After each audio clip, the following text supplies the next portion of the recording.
I have a theory on Zosia, one that I'm sure others may have considered or have talked about already after battling it in the heart of the Dragon Torch. Now before I get any further into this video, I just want to clarify that this is simply just a theory.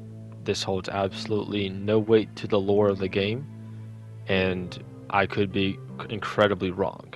But upon fighting Zosia and with Zosia coming back in the first title update, I want to go over this and bring this to more people's attention because I think this is heavy foreshadowing of what's to come in the game. I think Zosia is foreshadowing two monsters, and I'll explain exactly why. Through what we've been told by Tashin and the Allharkin, we know that Wiveria was once the most powerful civilization in the ancient world. Their mastery of wyvern milk allowed them to manipulate storms, lightning, and even the Everforge. But their ambitions went beyond mere elemental control. They created the Guardians, monstrous constructs designed to protect their city and its resources. These weren't just machines, they were based on real monsters, Rathalos, Anjanath, and Adogaron, to name a few, reforged into mechanical perfection, so to speak. But in doing so, they defied the balance of nature. Elder dragons, especially Fatalis, would never tolerate such hubris. Then the Wiverians created the Dragon Torch. But within the torch, their strongest weapon resided. Among their creations, Wiveria forged something far greater than any guardian, Zosia. But I believe this creature was something more than a mere construct. Zosia was the equal dragon weapon we've heard of. The people of Wiveria, in their arrogance, thought they could dominate nature.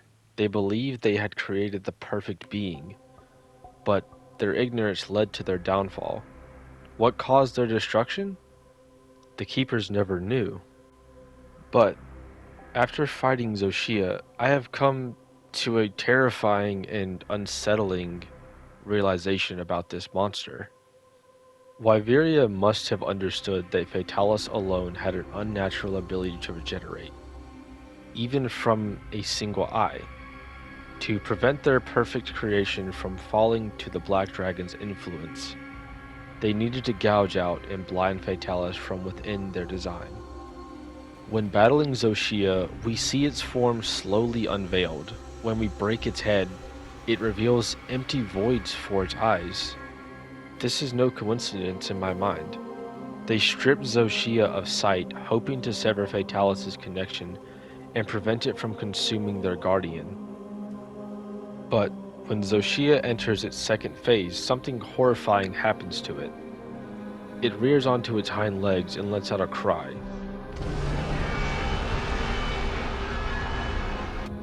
A roar eerily similar to Fatalis itself, and then a transformation is revealed. A black draconic head emerges, one warped and broken horn mirroring crimson, the other intact belonging to what I think is black Fatalis.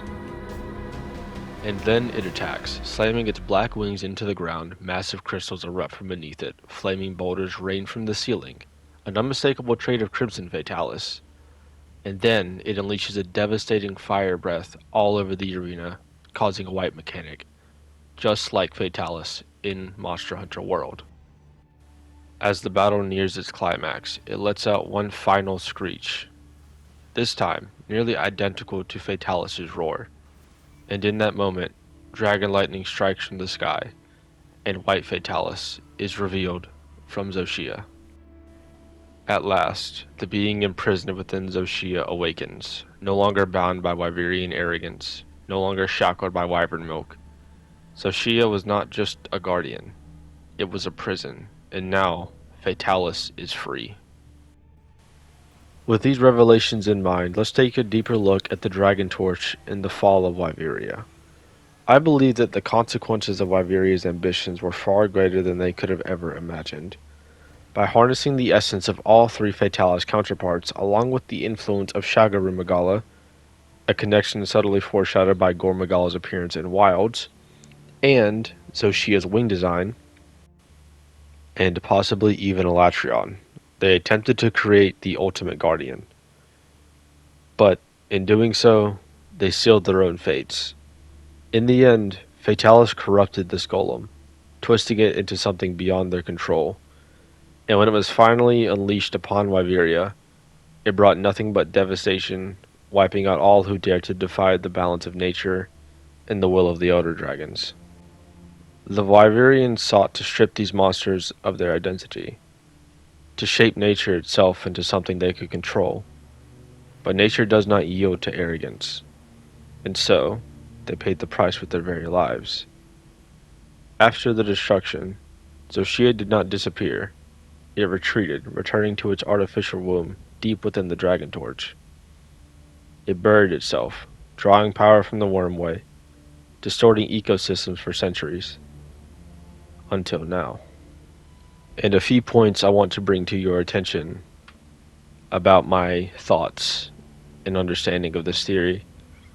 There are too many obvious signs within Zosia's behavior, attacks, audio cues, and even the music of the fight. I believe that we will see a version of Fatalis or multiple Fatalises in this game. So, with that being said, I think Capcom knows exactly what they are doing with this monster, and they are capitalizing on it very well. I believe that Zosia was the equal dragon weapon. However, as far as I know, that is just a fan theory. But then again, Fatalis himself is very inconsistent within the actual lore of Monster Hunter, because he himself is an anomaly. And with that being said, the charged fireball attacks, the cries in the fight, all of it points to Fatalis. And with that being said, I look forward to what's to come in this game. Now, after ages of dormancy, we finally come face to face with the truth.